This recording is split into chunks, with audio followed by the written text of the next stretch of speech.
Welcome into Sports by GSMC Podcast Network. I'm your host, Jeremy Lapidus. Today is NFL Draft Day. We have a big show. We have our third and final NFL mock draft. We have quarterback breakdowns, where they might go, possible trades up and down the entire first round, and then we will break down a little bit of NBA action from last night as well at the end. But let's just go ahead and get right into it. But before we do, remember, if you would like to be an even bigger part of the show than you already are, all you need to do is go to gsmcpodcast.net. Leave a tip or donation at the link on the screen right now. That message will pop up on the bottom of the screen for you, me, and everybody else around the world to see. We appreciate anything that you do give, and we appreciate all of you for sticking around and watching. But like I was saying, we have a lot to talk about today. The NFL Draft is here. It'll start in just a couple hours from now. But let's get right into it. NFL Draft Day. We take a look at all of the NFL offseason that has led up to this moment. This moment where you have the entire world looking at the next stars of the league, and this draft class is no different. It's very stacked at a lot of very, very good positions.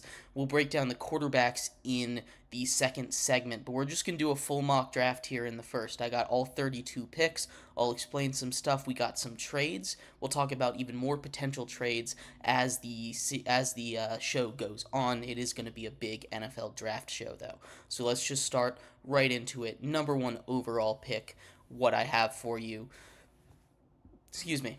is the Bears at number one, taking Caleb Williams. This is not a very controversial pick. This has been in the cards since the beginning of the draft. This has been a lock for the longest time. If they go anywhere else, I think the entire world will lose their minds. Caleb Williams is a lock at number one. He is going to be a special talent. He's the best quarterback in this class. And there's a lot of really good quarterbacks in this class.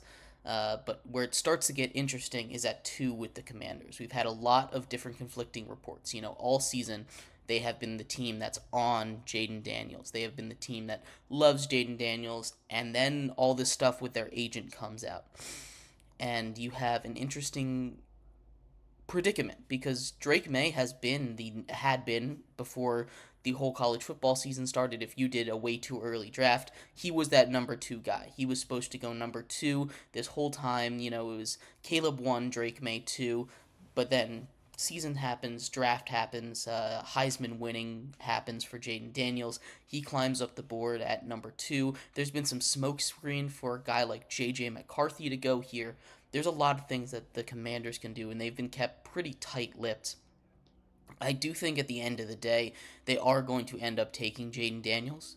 Jaden Daniels is still, the one that has been rumored to them this whole time. Just because the agent doesn't like it doesn't mean that the Commanders don't need to take the guy that is their favorite. You want in this situation, regardless of your relationship with an agent, you can always get a new agent. Pick the guy that you think is the best. And if they really think that Jaden Daniels is that best possible option for them, then go out and get Jaden Daniels. Don't worry about whatever the rest of the league is thinking. And it would be a very Commanders thing to do. I have them taking Jaden Daniels there at 2, which leads to an interesting scenario. Not one that I have happening, but there has been talks of the Patriots trading out of that number 3 spot. And if Drake May is available at 3, it's going to be a bit of a bidding war. The Giants could trade up, and I would love that as a Giants fan to go get Drake May at 3. You'd have to give up probably a first, your 6th pick, and a future first, so it would probably be 2 picks package. And I don't think the Patriots would trade out of the top 10, but the Vikings might be able to put together a package to move up to 3. The Broncos might be able to put up a package to move up to 3. Or maybe they don't really want Jaden Daniels, they want J.J. McCarthy, which has been the rumor surrounding those guys. There's a lot of trade movement that can happen in the top 5. The Chargers could trade out of there at number 5, depending on how this draft goes. But I'm going to keep the top 3 the same. I'm going to keep the Patriots taking Drake May. It's going to be tough to pass up on a guy like that. But when you are at that top 3 pick, you have a chance to get a quarterback like a Drake May, have him fall into your lap. I think that's just the right move. So the Patriots taking him at 3. And now the Cardinals. Again, we talk about all these trades that could happen, and we'll break down more of them and what I think it would take to do that in a second. But Marvin Harrison is just a bust-proof talent. He's a very special talent, very special kid, and I have the Cardinals taking him there at 4.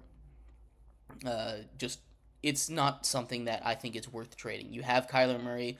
You have a defense that wasn't the greatest, but they played tough. And you add a Marvin Harrison Jr. to that team. You remember how much better that offense was just at the end of the season when they got Kyler back. Once he has a weapon he can throw to, it's going to be much, much better for the Cardinals this season. And here's where I see the first trade. The Vikings make a big swing and move up to 5, trading with the Chargers, who otherwise would probably have taken Joe Alt there. And there's plenty of other offensive tackles, offensive linemen later in the draft. I have them trading 2 firsts, the 2 firsts that they have, to move up to number 5 and get their guy at quarterback. They get J.J. McCarthy. I am not a J.J. McCarthy fan, and I'll say that with my chest. I will say that loud and proud.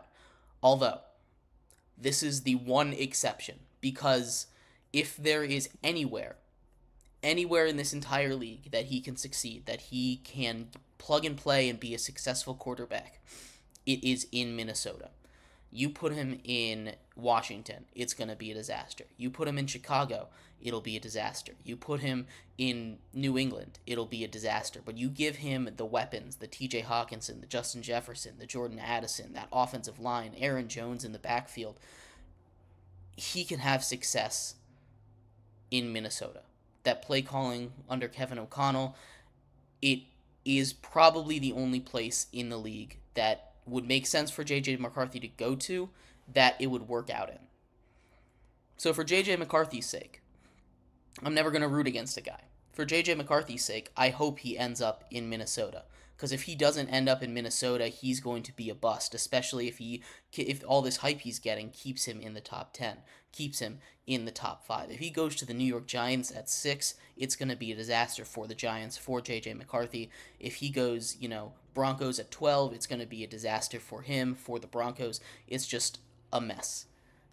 So the Vikings, I think, are going to trade up and get their guy at 5, make sure that no one's going to come in from behind and steal the guy that they love.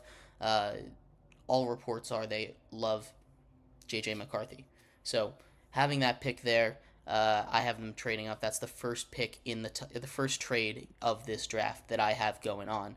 And that gives us to 6. The Giants, without having J.J. McCarthy or any of those top 4 quarterbacks on the board, take a wide receiver, that being Malik Neighbors. His explosiveness is something that Brian Daboll is going to love, especially with the way that the team is set up. You just lost your big explosive player in Saquon Barkley, and now you get the most explosive player in the draft in Malik Neighbors at 6. You get him going on a slant route, give him the ball, get him the ball in space. His creativity on offense paired with Malik Neighbors, Brian Daboll could do a lot of great things with Malik Neighbors.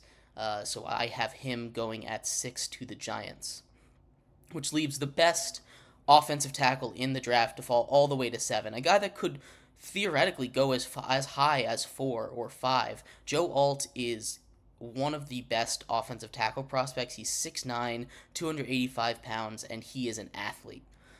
He is really good. We've just saw Penei Sewell get paid, and he's a good comp, I think, for Joe Alt. Joe Alt is a little bit bigger, but he's going to be just as productive as Penei Sewell, who's just coming off an all-pro team. He could come in and be all-pro, have that kind of impact day one. So, Titans, they get a really good one at number 7. And the Falcons are going to take the first defensive player of the draft at the board. I've heard a lot of things connecting them to Dallas Turner. It's kind of cooled down as of late. Liatu Latu is a guy I've heard, but Byron Murphy maybe. They're going to get a pass rusher. I have him mocked with Dallas Turner, the Alabama guy, staying in the SEC country, moving over a state to Georgia, playing for Atlanta. He's going to be a big time pass rusher, the SEC Defensive Player of the Year. He's going to be really good. And I think any of these top pass rushers at the top are going to be really good. And the Bears at number 9 finish off their dream draft, getting Rome Odunze, who is my second favorite receiver in this draft behind Marvin Harrison. You get him, his elite size and speed and jump ball ability on the outside is going to be huge for Caleb Williams. You need just to throw a ball up there, throw it to Rome Odunze. There isn't a better guy in all of college right now. He's winning these balls 70-30. 70% of the time he's winning these balls. It's very, very impressive to see just how good of a prospect he is and what he's able to accomplish. But Rome Odunze is a very special talent, and the Bears pair him with Keenan Allen, who they acquired this offseason. They pair him with, DJ Moore, who they acquired last offseason. That is one of the best receiving cores in all of football. You now have a 3-headed monster, and you add Cole Kmet on there on the inside, who's no slouch himself. You get that around a quarterback who has all the potential in the world in Caleb Williams, and the Bears could go. I don't think they're going to be a playoff team this season, but they could go. They could cause some serious issues. And rounding out the top 10, we've been talking about this top 10 for quite some time. I have another trade. Before yesterday, I had the Bengals trading up from 18 with the Jets, swapping firsts and giving up a third for the right to draft Brock Bowers. Brock Bowers, who is very much a special talent. He is a guy that you want to get the ball in the hands. He is Travis Kelce-esque, tight end with receiving talent. One of those special talents that can do it all.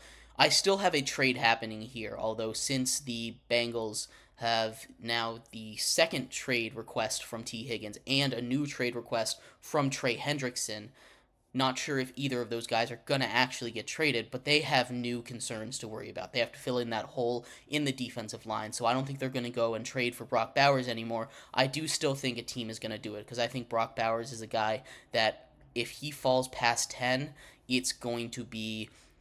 he's not going to get past 11, especially in this mock where I have the Chargers picking at 11. If Brock Bowers can fall to them, if there's a team that really wants Brock Bowers, they need to go trade ahead of the Chargers at 10. So I have the Colts making that move from 15 to 10 to grab Brock Bowers, adding him to an offense that really, aside from Michael Pittman Jr., needs another weapon. Josh Downs was a solid weapon last season. He isn't like that explosive guy, and adding another weapon there, a third guy for Anthony Richardson when he comes back, is going to be huge. So you now have our top 10 of the NFL mock draft out there. Bears 1, Caleb Williams, Jaden Daniels to the Commanders at 2, Drake May to the Patriots at 3, Marvin Harrison Jr. to the Cardinals at 4. The Vikings trade up to 5, giving up 11 and 23 to get J.J. McCarthy. The Giants take Malik Neighbors at 6. Titans take Joe Alt at 7. The Falcons take Dallas Turner at 8. Rome Odunze to the Bears at 9. And rounding out the top 10, the Colts trade up 5 spots for a first-round swap and a third-round pick to the Jets for Brock Bowers. That is my top 10. We're going to break down the rest of the draft in the second segment coming up. So stick around. We'll be right back on Sports by GSMC Podcast Network.